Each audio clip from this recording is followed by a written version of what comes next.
Channel open. Welcome back to WeeklyTrek, a Star Trek news podcast presented by TrekCore.com. I am your host, Alex Perry. What's today's date? The date.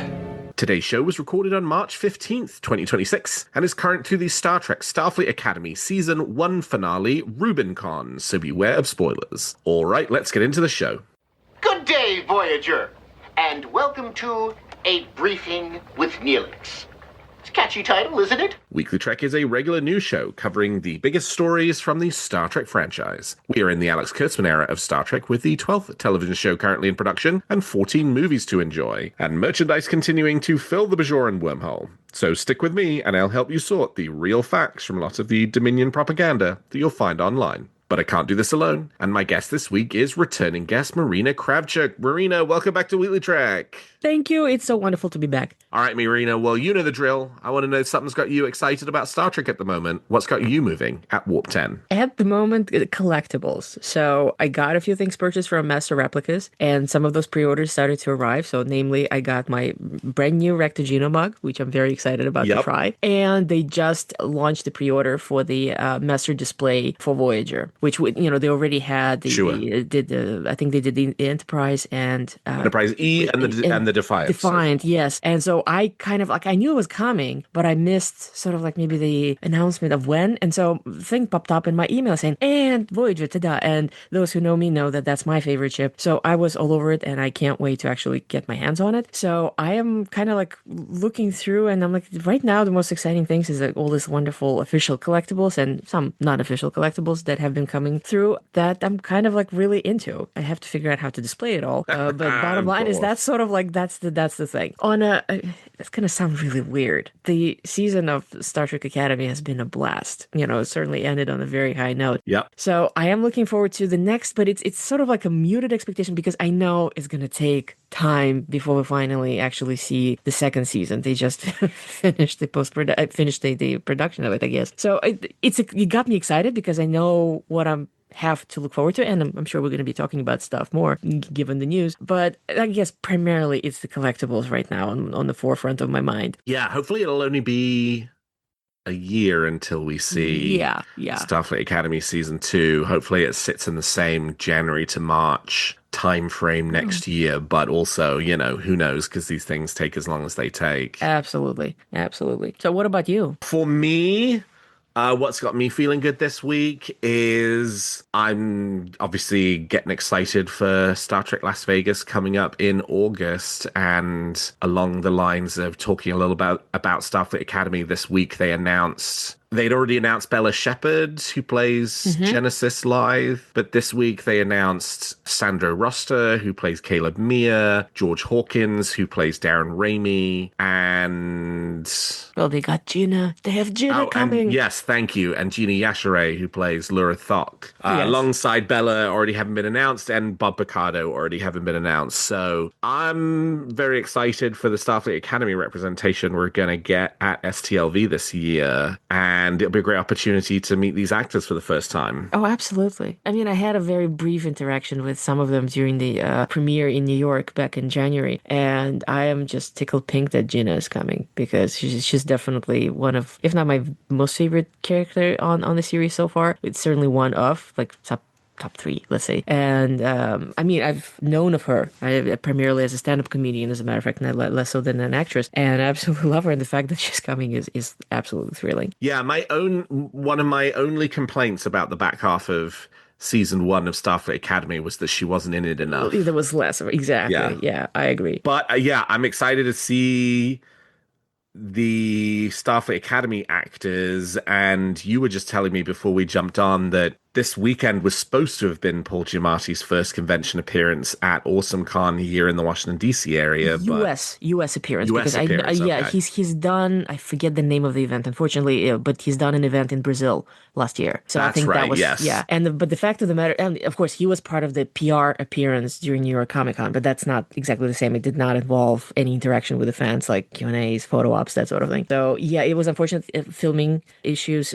He was pretty much stuck in New Orleans where he's doing he's filming something for a new production. So it was unfortunate. And I'm kind of in the back of my head, I was like, well, this is only a start. We all know for a fact that he's super excited. He himself said that. He can't wait to do the conventions now. So maybe there's going to be more announcements. Who knows? Maybe Creation will be able to get him for That's Vegas. what I'm hoping. Oh, that would be so bad. So You good. know, if he's got the itch, but he didn't get it scratched by AwesomeCon, Paul, come to Yes. Vegas. We'd love to have Please. you.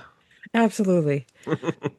All right, well, with that, let's turn to the week's top stories. There's a war going on, and I'm a reporter. Well, TrekMovie has an exclusive update this week from Alex Kurtzman on the future of Star Trek on television, but the bottom line is that it is all still to be determined. With Alex Kurtzman's contract with CBS Studios and Paramount to run the Star Trek franchise up for renewal this year, Kurtzman said back in January he would begin discussions about the future of Star Trek once he wrapped directing the Starfleet Academy Season 2 finale. And this week, TrekMovie caught up with him and he confirmed that those conversations are now underway. When asked what Skydance wants for Star Trek TV, Kurtzman gave a candid, if somewhat unsatisfying answer. He said, quote, "It's not just what does Skydance want with Star Trek TV, Skydance also just bought Warner Brothers, and so you have an unbelievable amount, like it's almost an inconceivable amount of organizational things to decide. It's not just drinking from one fire hose, there's probably 10,000 hoses. In other words, everybody's very busy, and Star Trek is one of many things on a very large plate." But he did offer some more encouraging words about the substance of those talks, saying, quote, "Yes, I've had conversations with them about the future of Star Trek. Yes, we've gotten nothing but support. Yes, there have been specific shows that have been discussed, and we will see. I'm truly at the beginning of the conversation with them now, and so I hesitate to say anything to you because I don't have anything to report yet, but I can report the conversations are happening." When pressed by TrekMovie on what he meant by specific shows, he clarified it includes both new shows and the shows already in existence, with Starfleet Academy presumably at the top of that list, given Kurtzman said he has a 4-year plan for the series. Marina, what are your hopes and dreams for the next chapter of the Star Trek franchise? I'm being cautiously optimistic, and I tend to be generally. We've been very spoiled over the last, 9 years, almost a decade. In this case, the fact that the conversations are happening, I think, is a very positive sign. At the same time, I'm sure all these little tidbits that being shared in interviews is not even the tip of an iceberg. It's like a minuscule little thing at the top that we're probably not even aware of all the stuff that is going on behind the scenes, especially given all this organizational shakeup that's occurring. So we'll see what's going to happen. But I remain cautiously optimistic. I mean, we still have, a little bit of Trek to look forward to. I mean, we definitely have the second season of the Academy, and we still have 2 seasons of Strange New Worlds. But, it's happening. And I'm sure they themselves, the powers that be, the executives of Star Trek want to produce more content. So we'll see what's going to happen. I'm keeping all my fingers crossed. Yeah, I mean, TrekMovie have been in all out ask any Star Trek creative who might have a role in the future of Star Trek about what the future of Star Trek will be in the last couple of weeks, and we've got a couple more of those stories to talk about from 2 different other angles. But they also published this story 10 days ago that I really didn't think was... It was pretty clickbaity, in my opinion, which was basically saying, with Starfleet Academy Season 2 having finished filming, this is the first time in a decade that no Star Trek production is in active sort of, production, aka either in pre-production or filming, because there are obviously still 2 shows that are in post-production. So that felt a little nonsensical to me, because it's like, well, okay, yeah, there's no more Star Trek filming plan for the foreseeable future, but there's still lots of people working on these shows because they're not ready, they're not finished yet. Starfleet Academy Season 2 has only just finished filming. Yeah, exactly, yeah. Well, what? On one hand, it kind of it feels like a sudden stop if you think, because again, we've been very spoiled. Every time something would come up, we'd be like, and also there's this, and also, and we're trying also to do that. But at the same time, I guess maybe it helps to kind of keep it on the forefront, so they do listen to... Well, look into social media, what people are chatting about, to kind of keep up this sort of the hubbub of like, well, when's the next track? What else is happening? Are people working on it? Are there other ideas? I mean, we know there are other ideas. All the creatives are, look at Prodigy. If there were ever a green light, there's already a thing that's just waiting there to go on, because there are definitely ideas, but who knows? Again, whatever else is going on with organizationally, I have a feeling that Star Trek is probably a small part of it, sadly. Yeah, and given Star Trek is basically sort of planned out for the next 2 years in terms of, as you say, 2 more seasons of Trek Strange New Worlds, 1 more season of Star Trek Starfleet Academy. That probably fills out the 2026 and 2027 slate for Star Trek. If it takes 6 months for a new project to sort of get moving, the gap that there would end up being between, let's say, the conclusion of Strange New Worlds season 5 in the fall of next year and whenever that show came on might not actually be all that large. And so I think a lot of the narrative about Starfleet Academy season 2 having finished filming felt like it was coalescing around, and that is the end of this chapter of the Star Trek franchise, and the next chapter will open, whenever it opens. But I don't know that there's actually going to be that much of a gap, there was a 2-year gap in between Strange New Worlds season 2 and 3 as a consequence of the strikes. And I don't necessarily know that you would even need to have a 2-year gap in between Star Trek shows, if they do get moving on something else this year. So, those conversations are happening now, and I guess we'll just have to see where they go. Yeah. Hence me being cautiously optimistic. Yeah, right.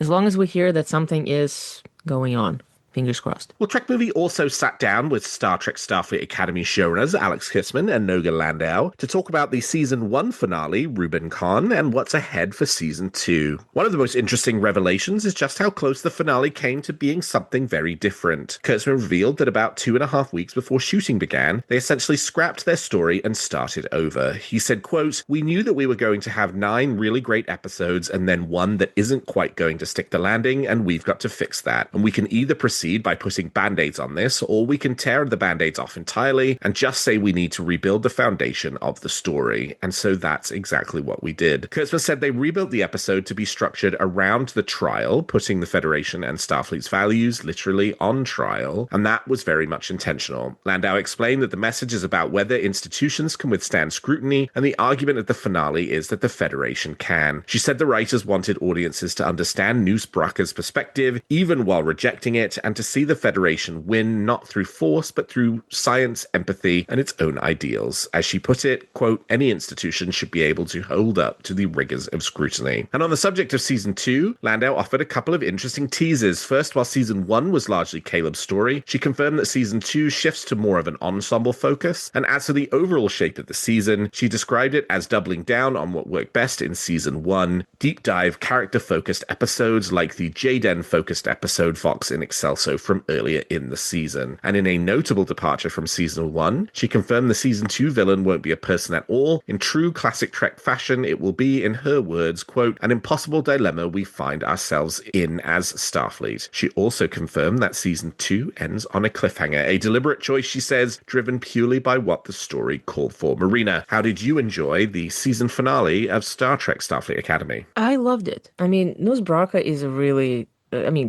my God, Paul Giamatti basically chose the scenery. So he's one of the great villains. It's kind of interesting to hear that.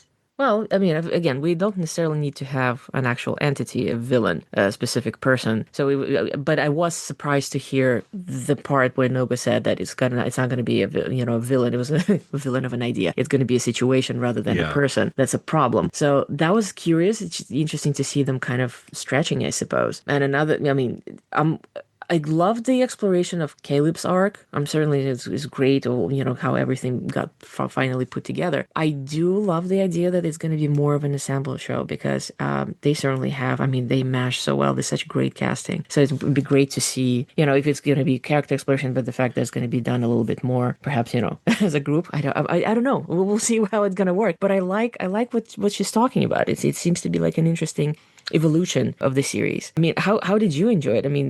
I wish it was longer than 10 episodes, I have to be honest with you, because there's been such brilliant stories explored. So what did you think? Yeah, I loved it. I will say I did not enjoy episodes 7 to 9 as much as I enjoyed episode 3 to 6. Yeah, I was on a real high with it 3 to 6, and then for various reasons 7, 8, and 9 just they just didn't land with me in quite the same way. I was gonna say, is it too much of a good thing? Because I thought it was like, it's amazing how they managed to hit like different little highs through various. I mean, for me personally, probably the pick was episode 5, Sure. with 20 and then everything else.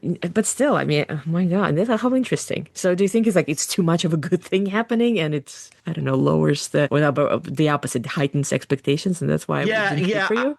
Honestly, yes, I think that's probably it. A big piece of it. I got to the end of episode 6, which I just thought was really phenomenal, and just 7, 8, and 9 didn't quite match up to the heights of that. I mean, I also had some issues with some of the episodes. Like, I'm not alone in this, but I know I'm in the minority in like 300th Night for me, the stuff taking place in the Venari Ral colony. For me, it just felt super evocative of the Discovery season 1 finale when they're on Kronos and, in the sort of Klingon market. And I was a little frustrated with it sort of being the sort of pivot to, and now it's a threat to the whole Federation. But having said that, I really loved the finale. Yeah. And I think that, in my opinion, the Kurtzman era has struggled quite a bit with finales. Oftentimes, the last episode of the season is not as good as the setup to the last episode of the season. I think Discovery really suffered from that. I think Picard season 1 and 2 really suffered from that. I think most recently, Strange New Worlds season 3 really suffered from that, where sometimes the finales in this era of Star Trek they just don't quite land. But I thought this finale really landed. Once I get over it's a Federation threat, it was all incredibly well done. And it was really well done the way they sort of structured it around the trial, and the way that they sort of deconstructed Noose Brocker's argument and his recollections based off of the science of it, and, sort of showing him to be a bit of an empty shirt. And then I loved all the stuff on the ship with Reno in command and the cadets all, sort of contributing something. It was definitely a very innovative way of sort of setting it up so that the Federation's in danger and a group of first-year cadets are the ones to ultimately, save the day. I don't know how you kind of replicate that without it feeling contrived a second time. You sort of get to do that once, but they did it once and they did it exceptionally well. Yeah. And you get to the end of the season, and for me, it just felt totally satisfying. It's extremely totally satisfying. Landed. Yeah. So I'm actually kind of, they implied that the ending of future season is going to be a sort of a cliffhanger with an expectation that, we will move on. There will be a third season greenlit. And that kind of got me a little bit worried, to be honest. Sure. When you, again, giving Prodigy as an example, there were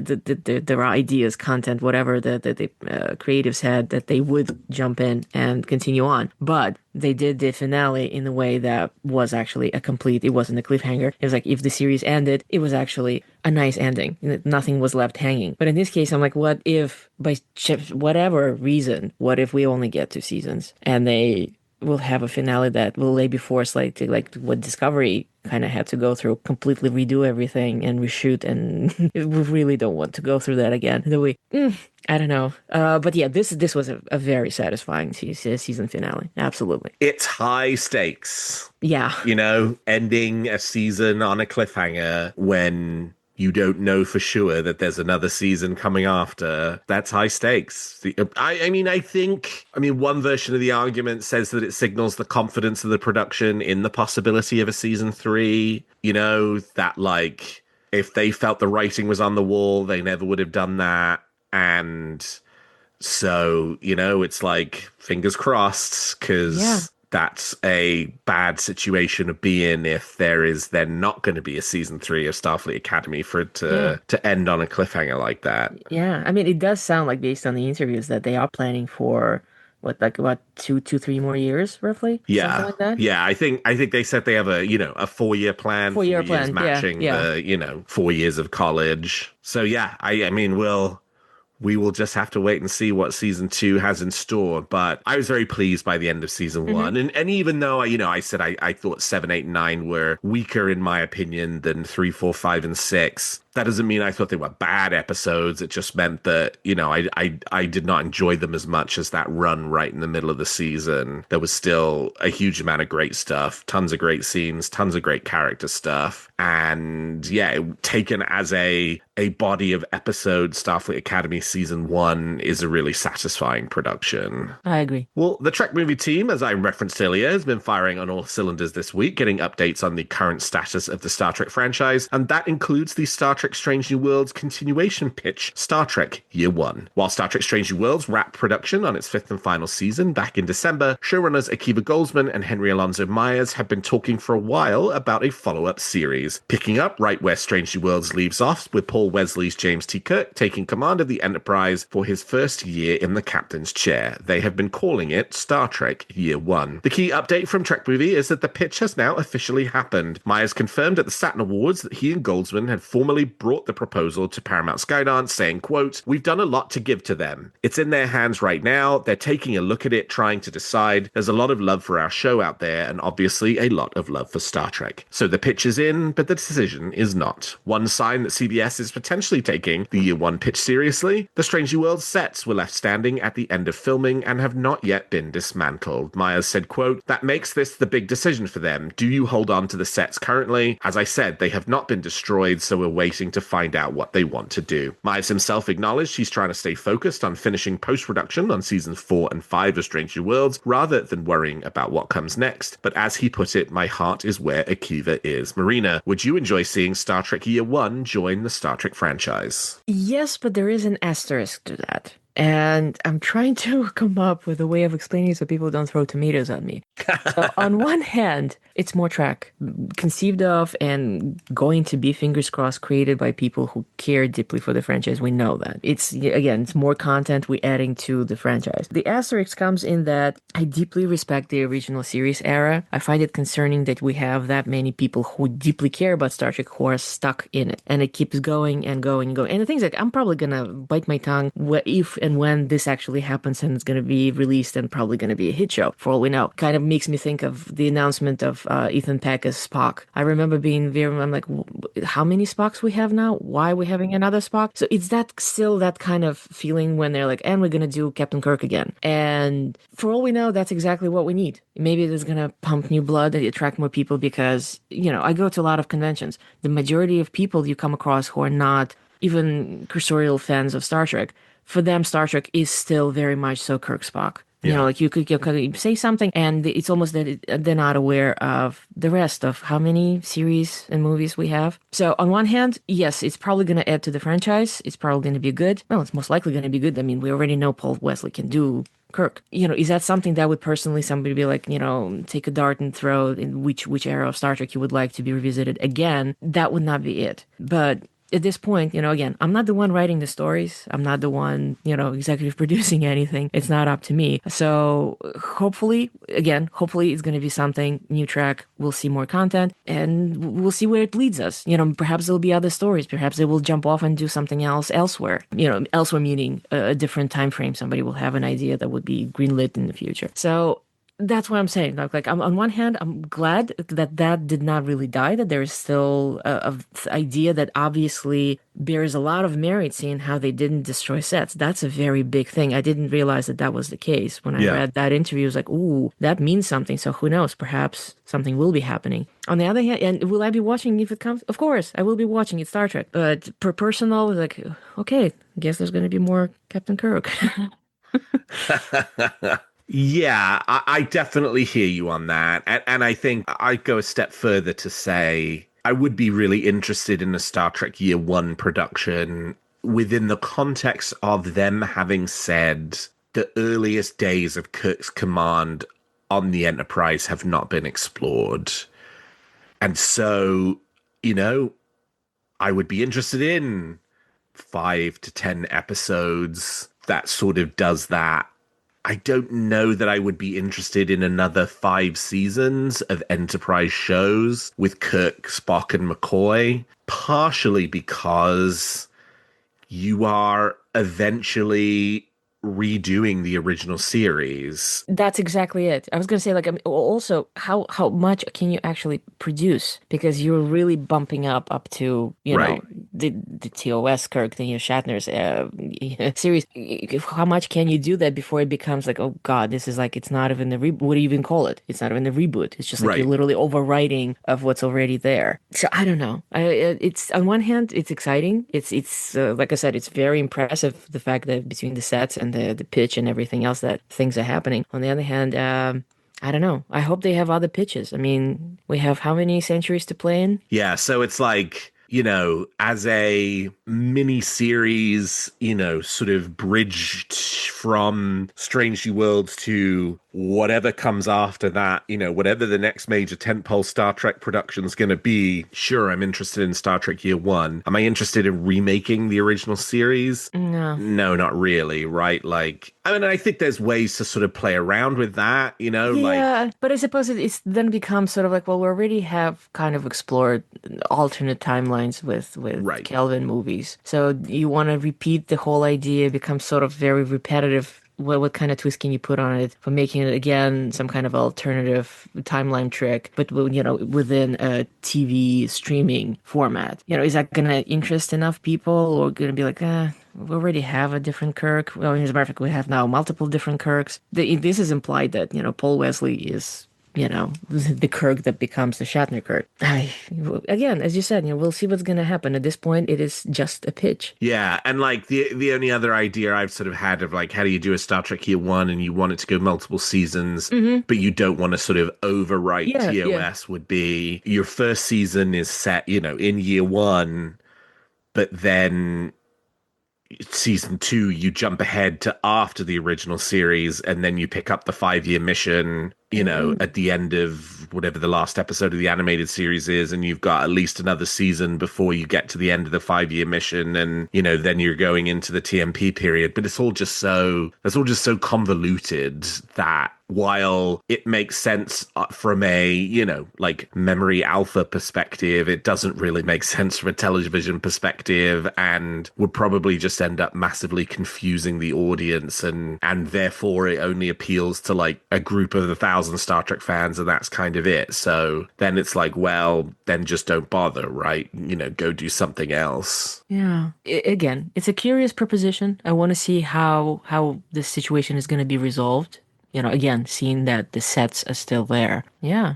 We'll see. Well, and lastly this week, if you use the Waze navigation app, you can now have Robert Picardo's doctor guide you to your destination with all the bedside manner that you'd expect. Waze has added a new Star Trek mood to the app, completely free, featuring Picardo reprising his role as the Doctor from Star Trek's Voyager, Prodigy, and of course Starfleet Academy. So instead of your standard turn-by-turn directions, you might hear something like turn left. I shouldn't need to explain why, just do it please. And when you arrive, he might inform you need a little more time in the flight simulator, cadet. You can also swap your map icon for the USS Athena and show up on your friends' maps with a Vulcan salute, which is honestly worth the price of admission. The feature is available globally in English. Just look for the Star Trek banner in the latest version of the Waze app, or head to the link in the show notes. Marina, if you could have any Star Trek character giving you turn-by-turn directions, which Star Trek character not named Catherine Janeway would you choose?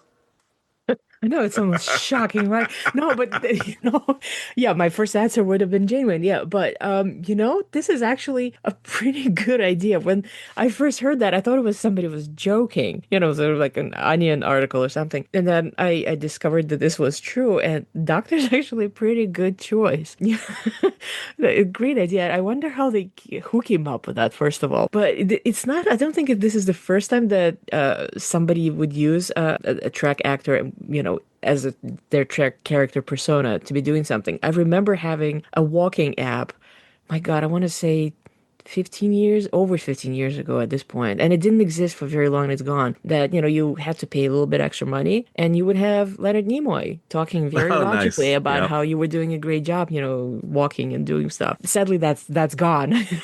But yeah, having the Doctor, I mean, I don't know, would it be a bit dangerous because you'd be like driving and quietly giggling at the directions and not paying attention? I'm actually tempted to try it. Just I love Robert Picardo, and the whole idea of having him reading off, directions. It's just delightful. I'm still waiting for the day for it to be Majel. You know, Yeah. Majel on the Waze, Majel on the Alexa Echoes. Like I want, like that's what I want. I want the Star Trek computer giving me instructions. Oh, that would be so good. I mean, when they go into Enterprise D in season 3 of Picard and the computer wakes up, it was literally like my heart squeezed when you hear her voice. Exactly.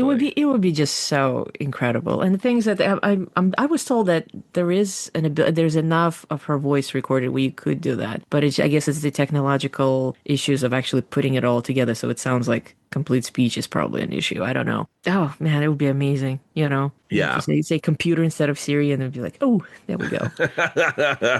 Well, I mean, that's how I can't say it because it will activate them. That's how I have my Amazon Echo set up, and I do have them running off of they control a lot of the lights in my house. So, I do ask the C word to turn on and off the lights, and it thrills me every time, and I've been doing it for years. Yeah. So, is it out yet, or is it coming out? Oh, the Waze thing's out. Yeah, Yep, you it can is you out. can Okay. load it up right Well, now. I think I might do that just to, I don't know, just to have a nice bit of fun. But I am curious to hear just how practical it's actually going to be rather than, Sure. again, just distracting bit of fun while driving. Yeah, right. And how quickly does it get annoying? I think it's the other thing too. Especially if it's just like, a set sort of 5 or 6 phrases that get repeated over and over Yeah. again. Yeah. Yeah. Yeah. But I mean, hey, for a novelty for first couple of times, like sounds wonderful. Listen, I was actually looking through my phone and I discovered I have way too many apps that need to be deleted because they're no longer even supported by the current iOS. Trying to see like, do I still have that walking app? And then I remembered that I think it went the way of the dodo quite a while ago. But I came across things like, do you remember Shatoetry? It's an app where you can string the words together and put as many differently sized pauses, and then you have William Shatner come on and read off that. Oh, that's fun. No, I don't remember Yeah, that. That's so funny. yeah, this stuff is just the entertainment value, as you said, definitely definitely worth the price of admission. All right. Well, we've talked about the facts, and now let's offer our opinions on the Star Trek franchise. Your opinion has been noted. Anything further?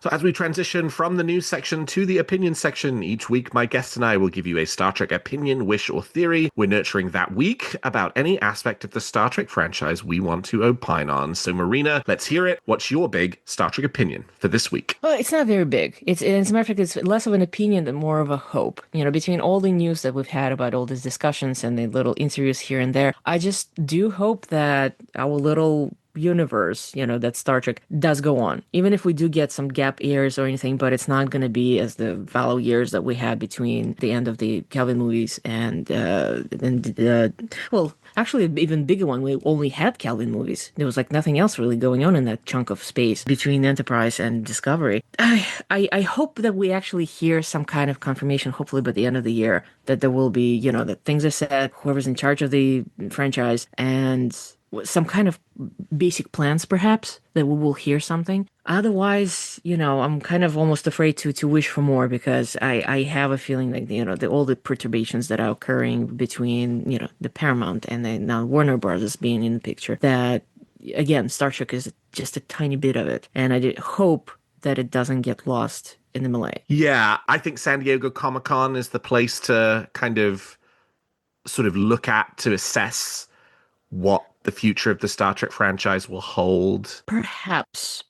Again, it could be too early. Again, my hope is perhaps by the end of the year we'll hear something, and it might not necessarily even come through any of the usual PR conventions. During the premiere in New York, it was this wonderful way of everybody just kind of huge crowds and people meeting the actors and the creatives, shaking everybody's hands. I did bump into Kurtzman And I mean, we all enjoyed the premiere greatly. And I said, this was fantastic fun, and I hope there is more of it. And he said at that point, there was this very cryptic phrase. He said, well, I certainly hope so. And this was, like a very confident reply. And then, of course, we started getting all these little snippets about, that the talks will be happening. And now we know that the talks are happening. So that's why it's less of an opinion and more of a hope that, the franchise is being kept afloat by the current powers that be. And hopefully we'll have more of it. I mean, they got to make money off of something. They're spending a lot of money, not making a lot of money. And it's like, it's Star Trek's a thing that you can make money off of. Yes. Yeah. But it does mean needing more of it. And I mean, I think, if there's nothing by the end of the year, the Star Trek franchise is in trouble. I mean, I just, I don't think there's another way to kind of phrase that. But my confidence in something being announced before the end of the year, I would say, is probably like 99%, just from the perspective of they have talked about the franchise being important. I think they're going to want to find some way to keep it going. Clearly this change in ownership stuff is sort of slowing things down and is part of this sort of weird situation we're in right now. But I think some kind of announcement at San Diego Comic-Con, that's 4 months away at this point. If those conversations are starting now, right? Like, having something you can say at that point about what comes next feels like the sort of right timeline, or should be the kind of timeline that they're shooting for. But yeah, as you say, we'll just have to wait and see. Yeah. And just hope for the best. All right, let me give you my opinion for this week, which is I finally got my Wave 1 Nacelle action figures in. Ooh. And they rock. They're so good. Did you get the entire set? I did get the entire wave, yes. But so far, I've only taken out of the box. I'm Jellicoe, Rachel Garrett, and Captain Sulu. I'm sort of pacing myself in, like pulling them out and taking the time to play with them. And I am thrilled, like really, really happy with the final result for these. They are really nice sized action figures. The sculpts look really good. I will say they don't photograph as well as they look in person. Mm-hmm. Yeah, I noticed that.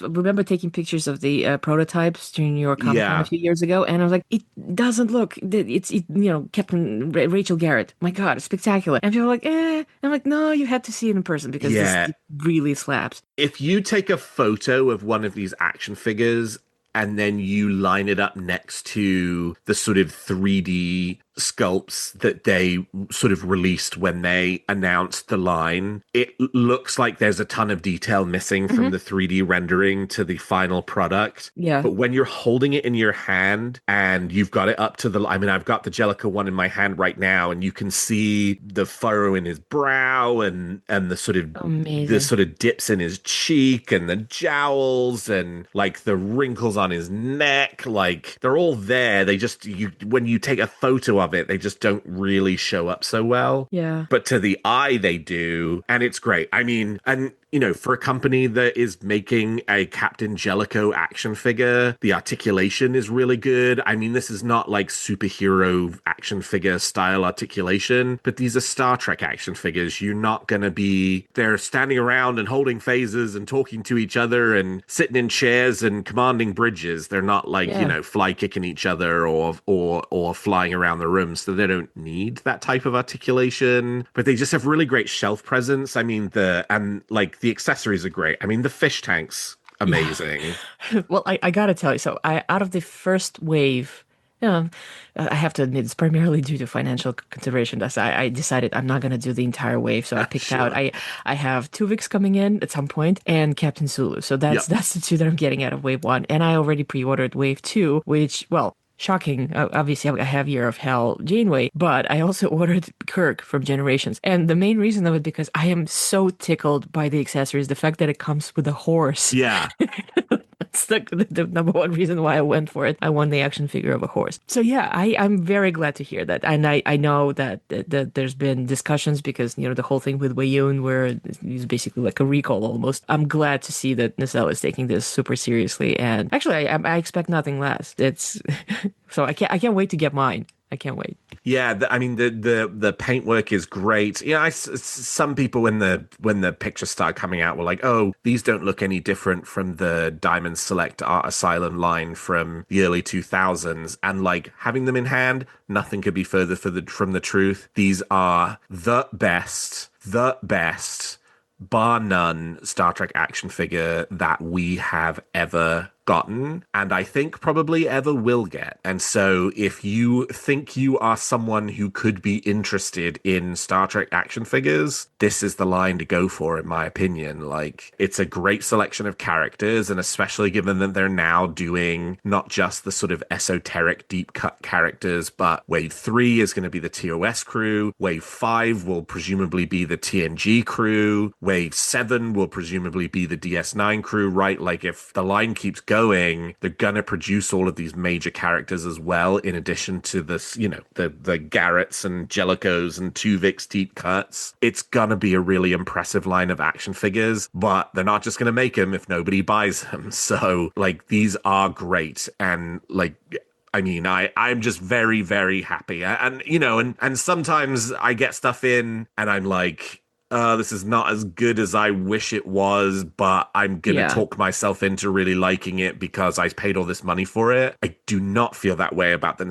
Like, I don't have to swallow my, doubts about it. These are great action figures, and I'm really pleased with them, and I'm really looking forward to more from this line. I mean, this is like, I mean, it's great. It's just great. And, if like pick whichever of the characters you sort of most resonate with, if you're on the fence, and buy just that character because they're on Amazon and they're on Big Bad Toy Store and you can get them direct from the Nacelle store. You don't have to buy all 8 of the first wave. Yeah, that's the best part. Like, you don't have to get the entire wave. Exactly. Get one and just start playing with it. And they're a lot of fun, and I'm really, really thrilled, actually. Like, really thrilled. Do you have an opinion, theory, or wish about Star Trek that you'd like to share? Email them to me at weeklytrek@trekcore.com, and I might feature your thoughts in a future episode. Well, that's all the time we've got for this episode of Weekly Trek. Thank you so much to my guest, Marina Kravchuk, for joining me today. Marina, how can people contact you if they want to continue the conversation? Usually, Facebook. I am still part of the admin team for the team for the Star Trek Convention Experiences group, which is hopefully going to become a little bit more active now that we're getting into the spring and, Vegas is starting to look closer. It's only 5 months away at this point. I know, right? And I mean, we're already at 115 was the last 116, something like that. We have quite a bit of guests coming. It's going to be very, very exciting. Otherwise, I am also on Blue Sky, Threads, and Instagram, pretty much under my name, or you can search by handle Dracorex, DRAKKOREX, and that's really me. And you can find this show on X at Weekly Trek, and me at Alexander T. Perry on X, and at Alex T. Perry on Threads, Blue Sky, and everywhere else. And if you enjoy the show, please consider leaving us a 5-star review on your podcast player of choice. And for all your Star Trek news needs, in addition to our extensive media archives of all things Star Trek, I hope you will keep your senses locked to TrekCore.com. Well, thank you, Marina. Thank you to all of my listeners. And until next week, live long and prosper.